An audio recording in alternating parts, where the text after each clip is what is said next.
You are retiring or you left a job and you're wondering, what on earth do I do with my 401k? I'm going to tell you that right now. You have a few options. Number one is you could leave it exactly where it is. Now, oftentimes that's not what I advise because there are fees that you do not see. There are record-keeping fees and transaction fees and fees of the funds that you're invested in, of which case you have limited options because it is a 401k. So if you can think about it like this, your 401k provider is almost in bed with the company that they chose to offer. And so there's a reason you only have Fidelity funds, or you only have Dimensional funds, or Vanguard funds, or maybe there's a mix of all of those, T. Rowe Price. But the reality is you only have a kind of a set few options. You can't invest in whatever you want. So that's another benefit of not leaving it in your 401k. But that's what you could do. You could leave it there. You could roll it over into an IRA or Roth IRA. So if you contributed any dollars to a 401k, you can move that to an IRA.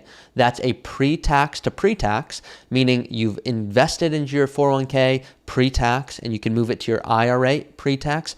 There's no taxable event that occurs there, assuming the funds arrive within 60 days. Then there's a Roth IRA.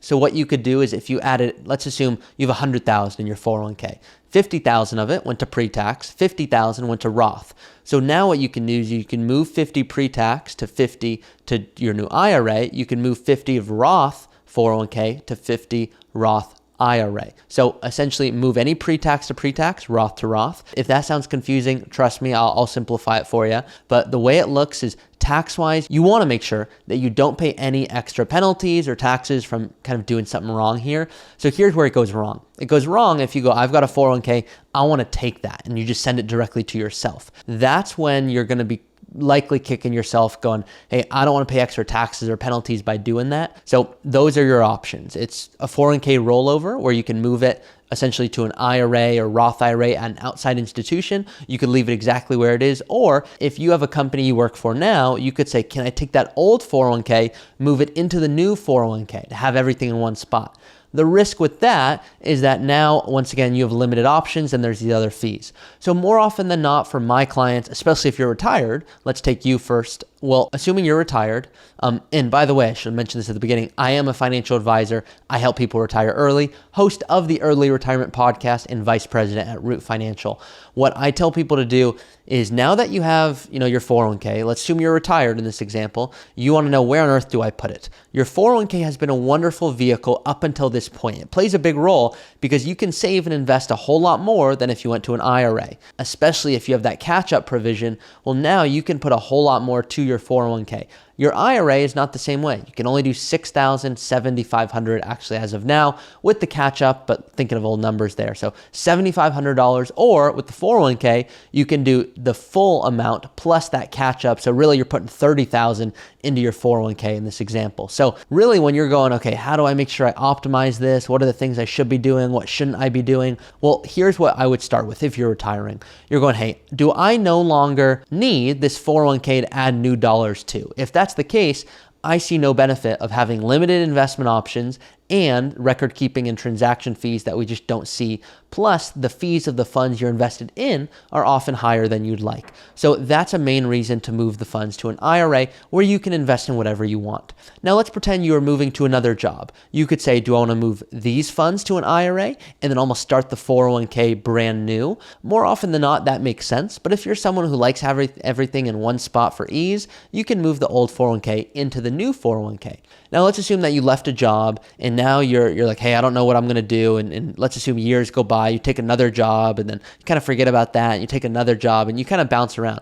What happens is you might have 2, 3, or 4. The most I've ever seen is 8, fun fact. 8 rollovers I saw. So 8, what happened is someone had worked many, many jobs, a little bit at each time, enough to contribute to a 401k, but didn't go through the process of rolling it over. And so what happens is now you have all these different funds everywhere. And so now they don't talk to each other. So really the best plan is not occurring for you at this point because you have funds all over. So when you're looking at this in your situation, going, what makes most sense for you? Once again, what you want to know is, do I have other, jobs that I worked in the past where I did contribute to a 401k?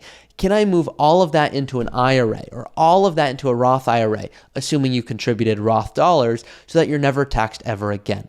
The idea with that is that with Roth IRAs, you contribute, you pay taxes today and never in the future. So that's what that Roth to Roth looks like. The only time you do that is if you added dollars to a Roth 401k, make sure it goes to the Roth IRA. I've seen it happen where the Roth 401k goes to a regular IRA. Here's the issue with that. You got a tax benefit essentially when you do an IRA deduction. It lowers the amount of taxes you pay on your income. With a Roth, it doesn't give you a benefit today, but it does in the future. You never pay taxes again. So the issue here is if you do a Roth 401k contribution, let's assume I put $10,000 in. I'm telling the government, I'm going to put $10,000 in right now to never pay any taxes ever again on those dollars. Well, if that's you, that's great. But what you don't want to do is do that Roth contribution. Now, all of a sudden, move it to an IRA, and you are going to be taxed on that because you one, didn't get a benefit here, and now you're not getting a benefit over here. Make sure you move things to like-titled tax accounts. I'm going to summarize this for you because I know there's a lot to it. When you're looking at your 401k, three main options. Leave it there, move it to an IRA, Roth IRA, move it into your new company. There's a few other options. Those are the main options. More often than not, makes sense to move it to your IRA, especially if you're retired. Make sure you can invest in whatever you want and lower the fees. I'm a fee-conscious financial advisor. What I mean by that, I charge a fee for my services that I think is fair, but I tell people, please do not hire me. If I cannot show you, I can add value in excess of my fee. What I tell people is pay for fees where there's value, don't pay for it where there's not. A lot of these 401ks have high fees that you just don't see. So what I say is they're wonderful vehicles up until retirement. Once you retire, you're no longer adding new dollars. I'd rather you not pay those fees and have it in an IRA where you can invest in whatever you want, wherever you want. Another benefit to it. Let's assume that you go, you know what, Ari, I want to be able to keep adding more dollars. Okay, does it make sense to keep a portion there and move the rest to an IRA or Roth IRA? It very well may make most sense to do that. So once again, it comes down to your individual situation. A few other planning points that people often forget here. Net unrealized appreciation. This is if you have stock, for example, Apple stock. Let's assume you put $50,000 into it and it's grown and grown significantly. And now you have $500,000. You're like, all right, should I just move that to roll it over like you just mentioned to an IRA? No, this is when it makes sense to sometimes do tax planning to go, does it make sense? I'm getting into the weeds a little bit here, probably too much than you need to, but for any of you that have company stock in your 401k, this is for you. What you don't want to do is you don't want to move it all to an IRA and then have that growth be tax deferred, because what you can do is you can say, hey, I have $50,000 that I put personally into Apple stock. It's grown by $450,000. It's now worth $500. What you can do is you can pay ordinary income tax on the first 50 and long-term capital gains tax, if you will. It's a kind of bad example I should show you over here. $50,000 on ordinary income tax, $450,000 on the big chunk. That would be long-term capital gains on the big chunk. That is likely much lower than the tax bracket you're in today, which could probably save you 15 to 20% taxes on that right off the bat. So you're welcome for that. Now, if that's not the case for you, if you go, all right, I don't have company stock, I'm not thinking about this, don't worry about it. There's a few other planning points to it, and I do have a specific net unrealized appreciation video, so check that out if that's you.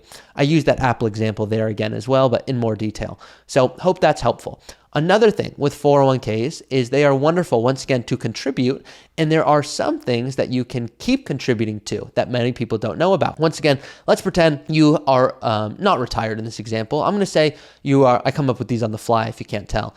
Some of these, with the numbers, I want to really show you examples, but I think it's best to just kind of speak candidly. So if it feels too casual, or if you go, hey, Ari, I think you should tilt it this way, I'm always open to feedback, truly. Doesn't offend me. So put it in the comments if you say, hey, Ari, you really like this style, or no, I'd shift this. You tell me. So let's assume you are under age 50, and today you are putting $22,500 into your 401k. If that's you, that's wonderful. And you're going, Ari, I make $100,000. So, you put 100, if you're able to max that out, amazing. But maybe you're thinking, Ari, I heard you talk about Roth IRAs. Can I do that also? The answer is yes. You can do both 401ks and Roth IRAs, and a lot of people don't know that. Those are not things that you can't do. It's not as if you can do the 401k but not the Roth. You can do both. It's perfectly fine. What you can't do is if you make too much money, and there's certain limits for this, but this year it's just about $130,000 144,000 if I recall correctly, maybe 138 in that range. If you're above that, what happens is now you are ineligible for the Roth IRA, but you're always eligible for the 401k. So even if you make $1 million, you can add to the 401k. The Roth IRA has income limits. Same with an IRA, that has income limits as well. So want you to know, generally, depending on your income, if it's fairly low, you can do both depending on where you fall. And if you married finally jointly, I think it's about 214,000 this year, but try to guess the numbers. I have a tax sheet below in the description. It's actually in the ebook as well. So don't feel you need to, download it separately. If you get my ebook below, which is free, you can see that tax sheet in there. You have to click one hyperlink and then it'll shoot you right there.